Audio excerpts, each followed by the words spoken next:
todos. Eu sou Alessandra Nascimento Braga, sou pertencente à Faculdade de Física do campus de Ananindeua, da UFPA.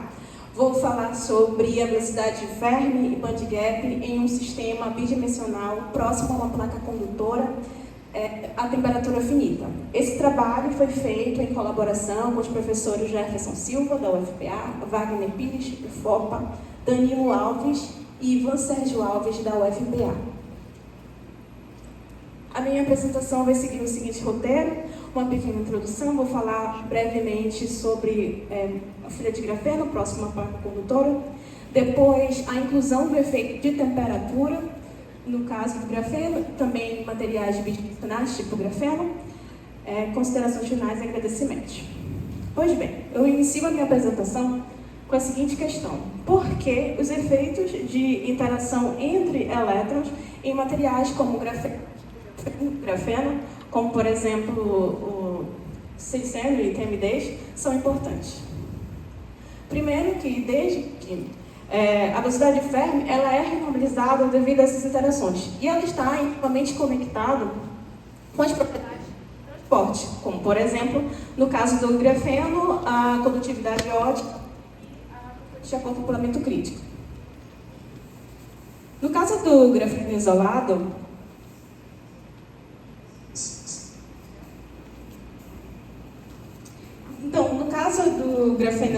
a velocidade de Fermi renormalizada, ela foi prevista teoricamente pela Bas-Mediana, isso em 1994, o lambda dado pela equação 1, cujo lambda que está aqui representa o cutoff, que está conectado com o inverso do parâmetro de Rate.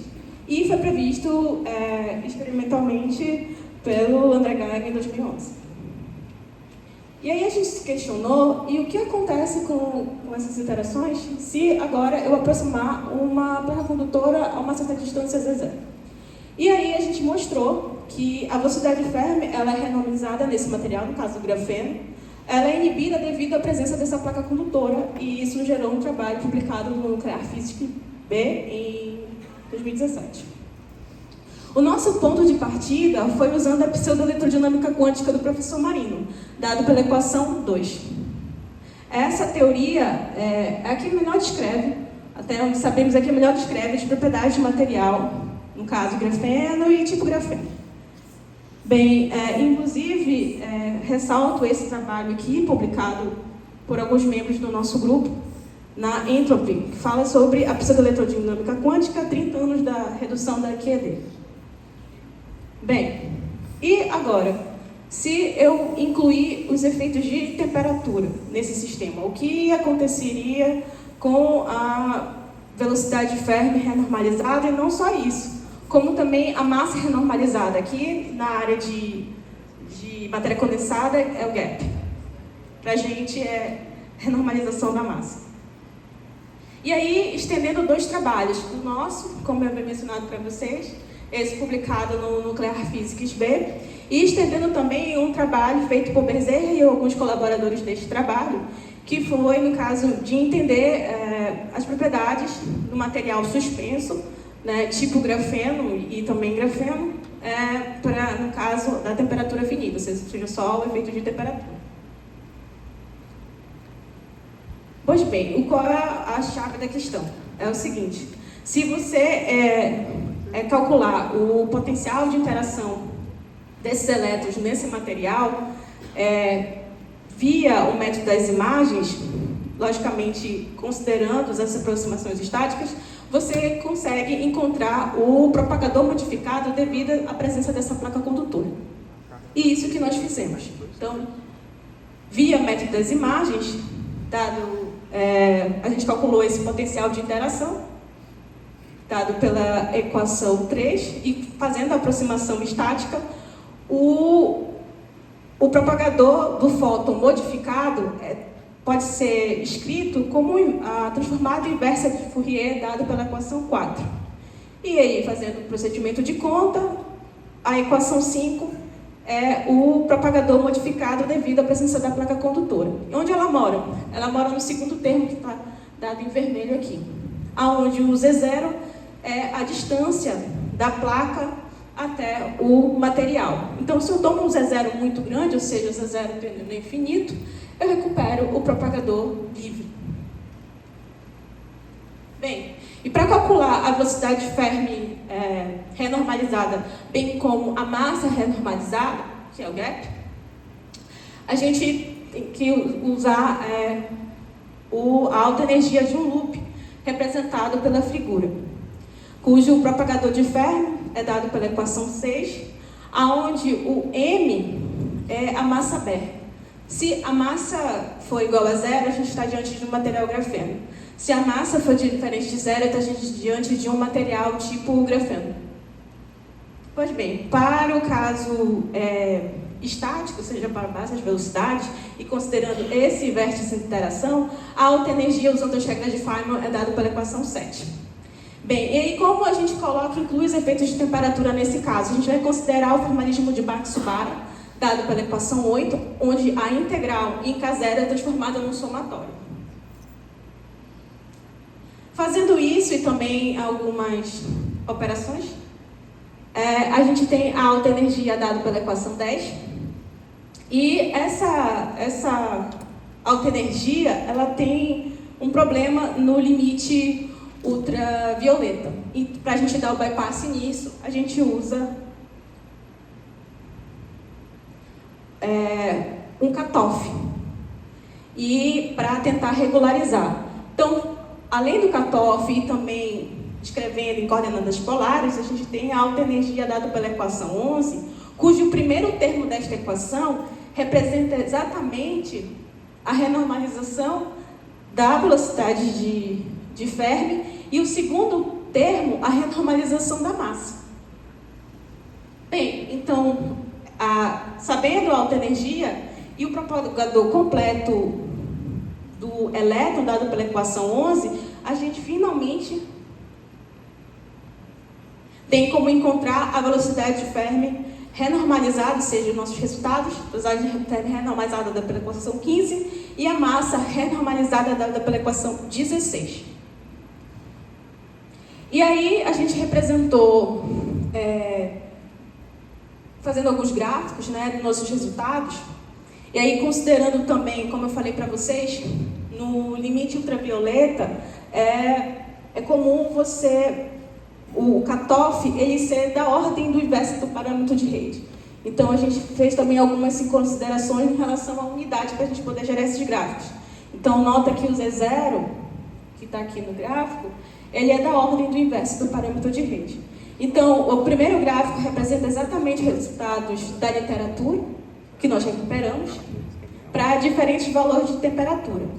No caso, o Z0 é muito grande, ou seja, você só tem o material suspenso para diferentes temperaturas. No caso da temperatura muito próxima do zero, que seria o gráfico em azul, o gráfico contínuo, é a velocidade de Fermi renormalizada da voz mediana. Enquanto que para as outras cores, o tracejado, pontilhado e etc., você está aumentando aqui a temperatura. E aí é o resultado publicado que é o Bezer Colaboradores no PRD 2023. Então nós recuperamos os resultados muito bem da literatura.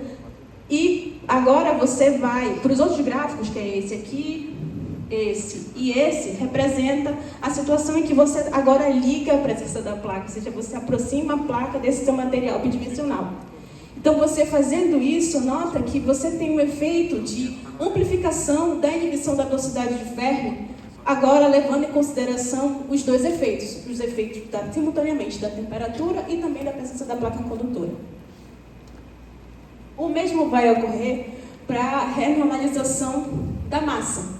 O primeiro gráfico é o gráfico que corresponde ao gráfico da literatura, ou seja, a partir dos nossos modelos, em que você tem o caso limite para diferentes temperaturas, e os outros gráficos representam exatamente você tentar ligar, que é no caso, como eu havia mencionado, o material isolado, e aqui você ligando, se aproximando a placa condutora desse material bidimensional, e o efeito da amplificação, da inibição, da renormalização da massa, ou seja, do gap. E isso culminou no artigo publicado na Community Matter, que tem o mesmo título dessa apresentação.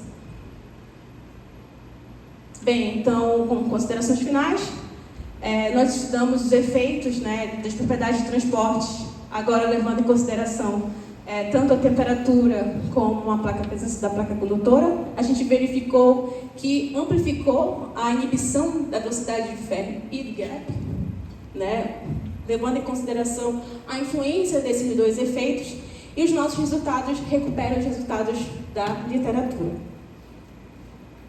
E gostaria de agradecer ao grupo de pesquisa no qual eu faço parte, que é o Grafite, o grupo de Casimiro Amazônia, o GEMA, a minha instituição, a Faculdade de Física da UFPA, campus de Ananindeua, ao CNPq pelo suporte financeiro, aos organizadores do evento, em especial ao professor Manuel, e a todos os presentes. Muito obrigada.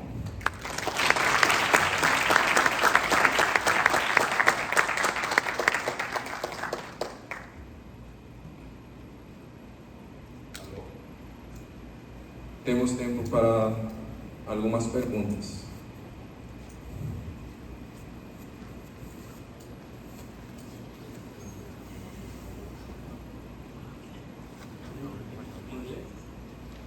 ¿Posso perguntar em inglês? Posso perguntar em inglês? Okay. How did you choose? Okay. How do you choose the cutoff? Because you're using a direct model, and when you have high momentum, the linear approximation is not valid. So how do you choose the cutoff in your theory? Por que eu fiz a aproximação por método do cutoff? Você em algum momento você fez um cutoff. Sim.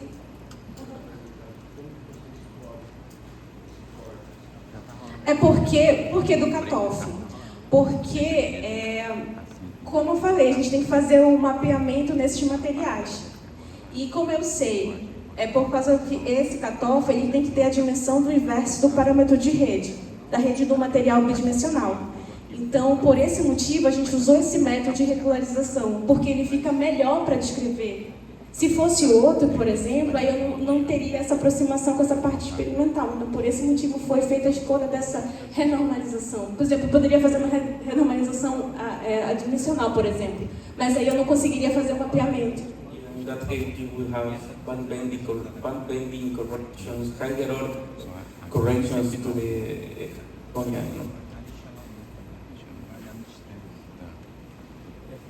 Por que você precisa botar temperatura? Porque esses efeitos de temperatura e, por exemplo, aproximar o material, eu tenho como melhorar os dispositivos eletrônicos, né? Como se fosse uma espécie de, como eu posso dizer, refinamento, certo? Como se estivesse refinando um pouco mais os dispositivos. Então, por esse motivo que a gente inclui essa questão da temperatura, não só vendo os efeitos das proximidades de um material, de uma placa condutora, por exemplo. Então, por esse motivo que a gente inclui essa questão da temperatura. É mais uma questão de ajuste fino. Sim, uma outra curiosidade minha, cutoff está livre? Não quero. Então, como é um cutoff tipo Pauli-Vilas modificado ou é só uma integração direta? É só uma integração direta. Então, não vai mexer. E outra coisa, tudo que eu estou fazendo aqui é na aproximação estática. Tá. Componente 00. Tá certo. Propagador. Mais alguma pergunta? Ela me perguntou primeiro, lá atrás. Desculpa. Ok, obrigada. Na verdade, eu tenho várias dúvidas, mas eu acho que a gente pode conversar depois. Mas uma delas também relacionada com a temperatura, não ficou claro para mim em que range você estaria trabalhando com a temperatura? Em que intervalo? Porque o grafeno, né, ele tem uma uma condutividade térmica muito alta, tá? Então, geralmente, se você está querendo formar um dispositivo eletrônico, você está trabalhando com um condutor lá para transformar talvez o grafeno com uma propriedade junto ao condutor para transformar ele numa determinada função como dispositivo. E aí você está com dois parâmetros diferentes. Você está aproximando essa placa, tá ok? Que de alguma maneira você está mudando o potencial. E você está com a temperatura. Só que essa temperatura, ela pode ser crítica ou não. Mesmo porque, como você disse, tem um grafeno, e eu não sei o que você chamou de como grafeno, mas acredito que pode ser os óxidos de grafenos de outros. Tipo silicenos, os PMDs, por exemplo, de selanato de tungstênio, também tem uma característica. Então você está falando de materiais 2D. Isso, 2D. Tá, então não é porque a gente fala, no caso, como grafeno, quando você tem materiais baseados em carbono, tá? Então, no caso, não é isso. É que dizer Não, materiais 2D. Isso, porque o siliceno, por Qualquer exemplo... 2D. Isso. Tá. Bom, mesmo assim, qual é o range de temperatura que você está falando? Experimentalmente? Porque senão, para mim, eu... Sim. Foi mais experimental, tá? Senão, para mim, passa a não fazer muito sentido. Essa... Porque você pode chegar a mudar a estrutura. Você pode chegar a mudar a estrutura. Sim. Então, eu não entendo. Isso foi uma pergunta, inclusive, teve um professor que me perguntou exatamente isso. E aí a minha limitação com essa questão experimental, que eu tenho que tentar entender. Porque até então, na literatura, fazendo com as duas coisas ainda não, até onde a gente sabe, não tem. Tem de maneira isolada, ou tu vê um ou tu vê outro. Entendeu? Então, aí é um ajuste que, por exemplo, eu devo verificar e colocar e rodar a manivela. Eu sei que eu posso trabalhar com esses limites, tanto que aqui é só uma... não tem como eu posso dizer? Eu considerei, para gerar esses gráficos, uma certa aproximação, não é um dado experimental. Você não tem valor absoluto de temperatura. Não. Então, você entende que... Não, eu entendo. Então, quando você fala disso como dispositivo, para nós passa entendeu? Fica um negócio obscuro, porque na realidade não tem um parâmetro e a gente sabe que esses materiais 2D são inteligentes o suficiente para modificar totalmente perante a esses parâmetros. Não, eu concordo contigo. Mas Não. depois você Tá, e aí a gente conversa e troca figurinha, porque eu também tenho dúvida em relação a isso, né? Que a gente está estudando ainda dentro do grupo. Tá, mais uma pergunta e terminamos, tá?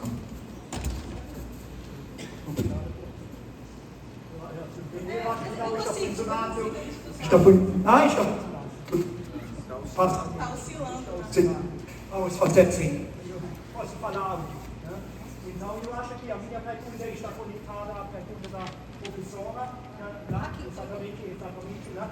Vocês falaram com experimentais, é possível medir estes efeitos, né? Agora em um material real?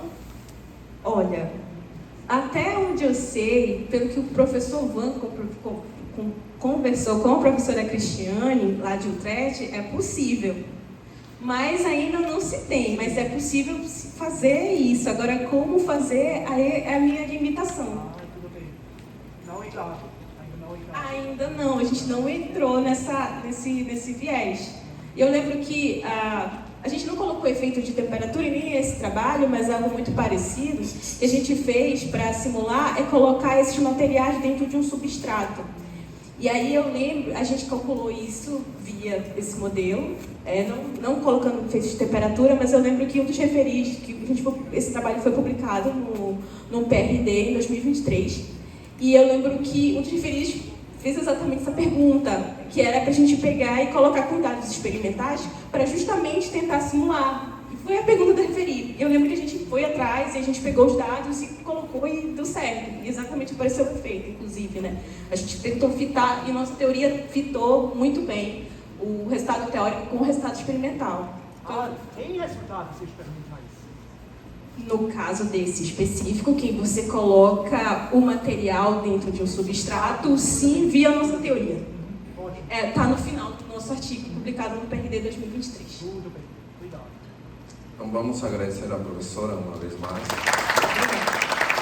Obrigada. E vamos passar ao coffee break, aí temos uns 15 minutos. Tá?